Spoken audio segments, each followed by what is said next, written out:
আসসালামু আলাইকুম প্রিয় দর্শক।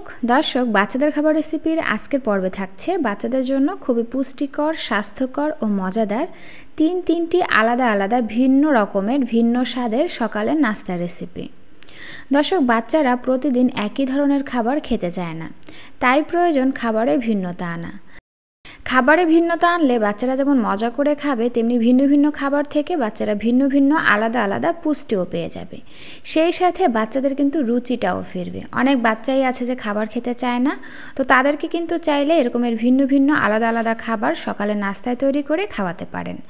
আর বাচ্চারা যেহেতু সারা রাত না খেয়ে থাকে, তাই সকালের নাস্তাটা কিন্তু হতে হবে অনেক বেশি পুষ্টিকর ও মজাদার, সেই সাথে স্বাস্থ্যকর।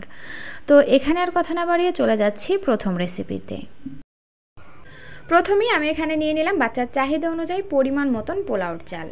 যে সকল বাচ্চাদের গ্যাস্ট্রিকের সমস্যা আছে অথবা পটি শক্ত হয়, তাদের ক্ষেত্রে পোলাওর চালের পরিবর্তে নর্মাল ভাতের চালটা ব্যবহার করবেন। আর নিয়ে নিলাম 6টি কাঠবাদাম। এখানে কাঠবাদাম আর কাজু বাদাম দুইটা একসাথে মিক্সড করে নিতে পারেন। পর্যাপ্ত পানি দিয়ে চাল আর বাদামগুলোকে খুব ভালো করে ধুয়ে নিচ্ছি। 3 থেকে 4 বার পানি পাল্টে পাল্টে নতুন পানি দিয়ে চাল আর বাদামগুলো ভালো করে ধুয়ে নিয়েছি। এবার কিছুটা পরিমাণে পানি দিয়ে দিচ্ছি, আর দিয়ে দিচ্ছি এখানে 4টি খেজুর। খেজুর চারটাকে আগেই খুব ভালো করে ধুয়ে নিয়েছি। খেজুরের মধ্যে থাকা বিচিটা ফেলে দিয়ে এর মধ্যে ভিজিয়ে রেখে দিচ্ছি। তারপর একটা ঢাকনা দিয়ে ঢেকে এগুলোকে 20 মিনিটের জন্য রেস্টে রেখে দিচ্ছি। 20 মিনিট পরে ফিরে আসলাম। এখন কাঠবাদামের খোসাগুলো একে একে ছাড়িয়ে নিচ্ছি। দর্শক, বাদাম আর খেজুর হলো একটি পুষ্টির সোনার খনি, যা ভিটামিন, খনিজ, ফাইবার এবং আরও অনেক পুষ্টি উপাদান রয়েছে। এতে থাকা ভিটামিন ই, ম্যাগনেসিয়াম এবং প্রোটিনের মতন প্রয়োজনীয় পুষ্টি সরবরাহ করে।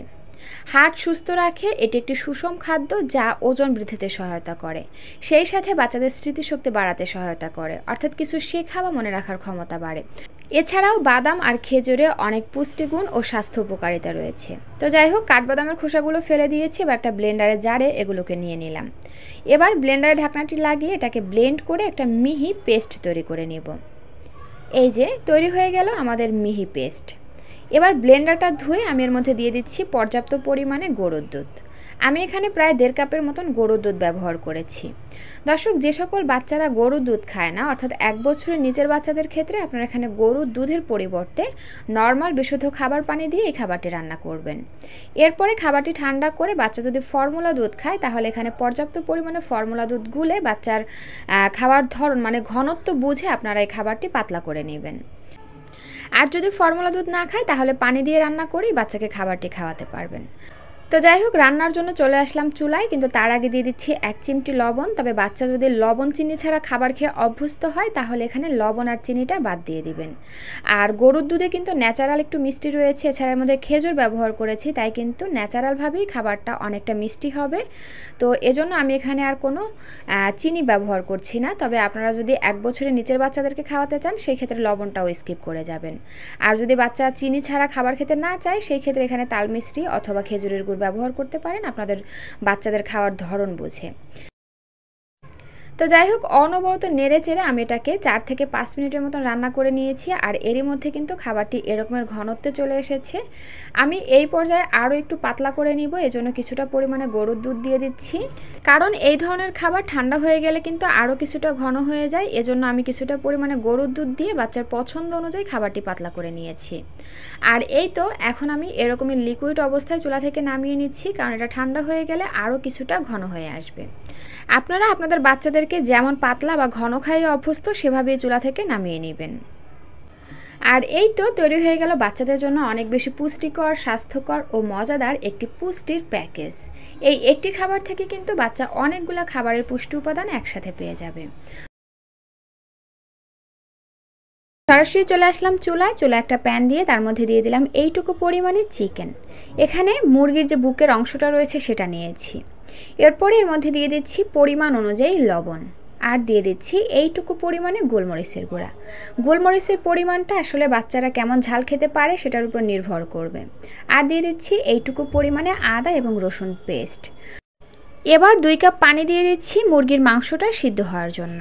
নেড়ে চেড়ে ভালো করে প্রতিটি উপকরণ মিশিয়ে দিচ্ছি।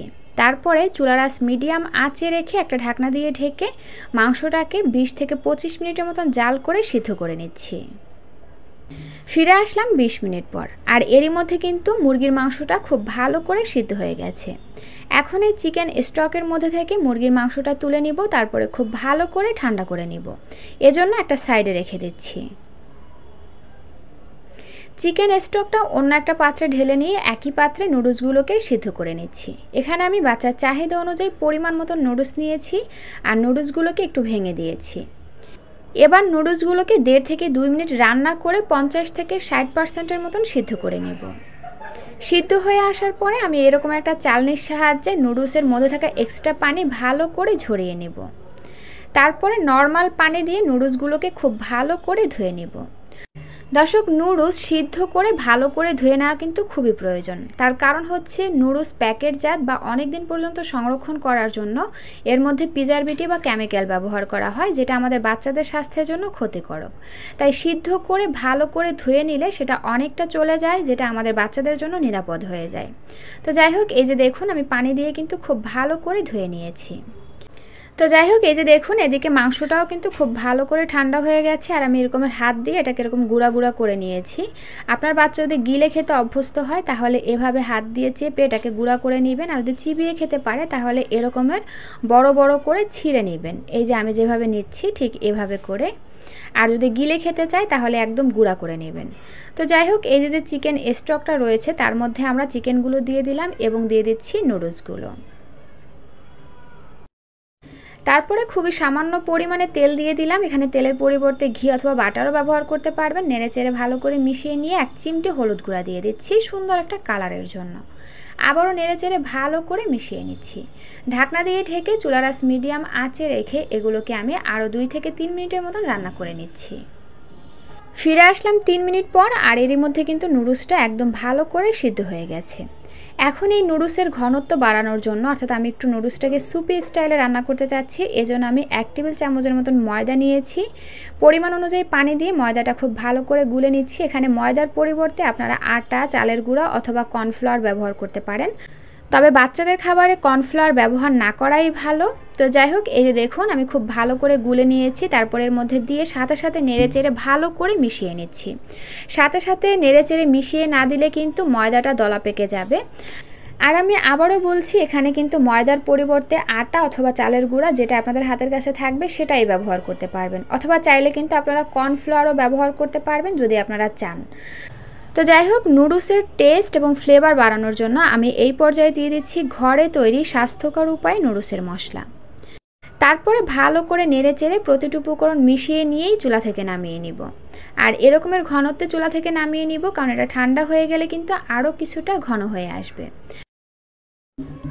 আর এই তো তৈরি হয়ে গেল বাচ্চাদের জন্য ঘরে স্বাস্থ্যকর উপায়ে পুষ্টিকর ও মজাদার করে নুডলস রেসিপি। এইভাবে নুডলস খাওয়ালে কিন্তু বাচ্চারা খুব মজা করে খাবে এবং পর্যাপ্ত পুষ্টিও পাবে, সেই সাথে বাচ্চাদের জন্য কিন্তু অনেক হেলদি হবে। আর এইভাবে নুডলস রান্না করে আপনারা কিন্তু 10 মাস থেকে 10 বছর বয়সী বাচ্চাদেরকে সকালের নাস্তায়, দুপুরে কিংবা রাতের ভারী খাবার হিসাবে দিতে পারেন। প্রথমে সরাসরি চলে আসলাম চুলায় একটা প্যান দিয়ে তার মধ্যে দিয়ে দিলাম এইটুকু পরিমাণে ঘি। এখানে ঘিয়ের পরিবর্তে রান্নার তেলও ব্যবহার করতে পারবেন। ঘি গলে আসার পরে আমি পরিমাণ অনুযায়ী ওটস দিয়ে দিচ্ছি, আর আমি এখানে রোলড ওটস ব্যবহার করেছি। আপনি আপনার বাচ্চাকে যে ওটস খাইয়ে অভ্যস্ত সেই ওটসই এখানে নিয়ে নিতে পারেন। আর যদি কারো হাতের কাছে ওটস না থাকে সেই ক্ষেত্রে কিন্তু সুজিও এভাবে রান্না করে বাচ্চাকে খাওয়াতে পারবেন। তো যাই হোক, চুলার আঁচ মিডিয়াম আঁচে রেখে ওটসগুলোকে ঘিয়ের সঙ্গে ভালো করে ভেজে নিচ্ছি। যখন খুব সুন্দর একটা ফ্লেভার আসবে এবং কালারটা একটু চেঞ্জ হয়ে আসবে, অর্থাৎ 1 থেকে 1.5 মিনিট পরে আমি ওটস সিদ্ধ হওয়ার জন্য দিয়ে দিচ্ছি এখানে 1 কাপের একটু কম পরিমাণে নর্মাল বিশুদ্ধ খাবার পানি। অবশ্যই এখানে খাবার পানিটা ব্যবহার করবেন, অর্থাৎ বিশুদ্ধ খাবার পানি ব্যবহার করবেন, কারণ বাচ্চাদের খাবার কিন্তু সবার আগে নিরাপদ হওয়া জরুরি। নেড়েচেড়ে ভালো করে মিশিয়ে নিচ্ছি। তারপর এখানে দিয়ে দিচ্ছি 1 চিমটি লবণ। তবে 1 বছরের নিচের বাচ্চাদের ক্ষেত্রে কিন্তু লবণটা বাদ দিয়ে দিবেন, কারণ 1 বছরের নিচের বাচ্চাদের কিডনি, লিভার এগুলো অপরিপক্ক অবস্থায় থাকে। অতিরিক্ত লবণ, চিনি তাদের শরীরের জন্য ক্ষতিকারক প্রভাব ফেলে। তো যাই হোক, লবণ দিয়ে ভালো করে নেড়েচেড়ে মিশিয়ে নিচ্ছি। এবং চুলার আঁচ মিডিয়াম আঁচে রেখে ওটসগুলোকে ভালো করে সিদ্ধ করে নিচ্ছি। দর্শক, আপনার বাচ্চার যদি 1 বছরের উপরে বয়স হয় বা গরুর দুধ আপনার বাচ্চার খাদ্য তালিকায় যুক্ত করেছেন এরকমের হয়, তাহলে এখানে নর্মাল বিশুদ্ধ খাবার পানির পরিবর্তে গরুর দুধ দিয়ে এই খাবারটি রান্না করতে পারেন। এতে করে খাবারের পুষ্টিমান বেড়ে যাবে। তো যাই হোক, ওটসগুলো কিন্তু ভালো করে সিদ্ধ হয়ে গেছে। এই পর্যায়ে ওটসটি আরও বেশি পুষ্টিকর ও মজাদার করার জন্য আমি এখানে নিয়েছি এরকমের সাইজের 1 পিস সিদ্ধ করা মিষ্টি আলু, আর নিয়েছি 3টি খেজুর। মিষ্টি আলুটাকে একটা কাঁটা চামচের সাহায্যে খুব ভালো করে ম্যাশ করে নিচ্ছি। আর খেজুরটা ফ্রিজে ছিল তাই খুব শক্ত হয়ে গেছে, ম্যাশ করা যাচ্ছে না। এটা খাবারের মধ্যে দিলে খাবারের গরমে খেজুর নরম হয়ে আসবে। তারপর এরকমের পেঁচুলার সাহায্যে এভাবে চেপে চেপে দিলেই কিন্তু খেজুরটা খুব ভালো করে খাবারের সঙ্গে মিশে যাবে। তো এই তো সব কিছু খুব ভালো করে মিশিয়ে নিয়েছি। আর এখন কিন্তু যে যেমন লিকুইড রেখে বাচ্চাকে খাওয়াতে চান সে সেভাবে চুলা থেকে নামিয়ে নেবেন। দর্শক, খেজুর আর মিষ্টি আলুর কিন্তু পুষ্টিগুণ অনেক রয়েছে। এটা বাচ্চাদের যেমন দ্রুত ওজন বাড়াতে সহায়তা করে, তেমনি বিভিন্ন রকমের পুষ্টির চাহিদা পূরণ করবে, বাচ্চাদের শরীরে হিমোগ্লোবিনের মাত্রা বাড়িয়ে তুলবে। এছাড়াও বাচ্চাদের কিন্তু ওজন বাড়াতে সহায়তা করে, বাচ্চাদের ব্রেন ডেভেলপমেন্টে সহায়তা করবে। আর ওটসে তো প্রচুর পরিমাণে ফাইবার রয়েছে, যেটা বাচ্চাদের কোষ্ঠকাঠিন্য সমস্যা থাকলে সেটা দূর করবে।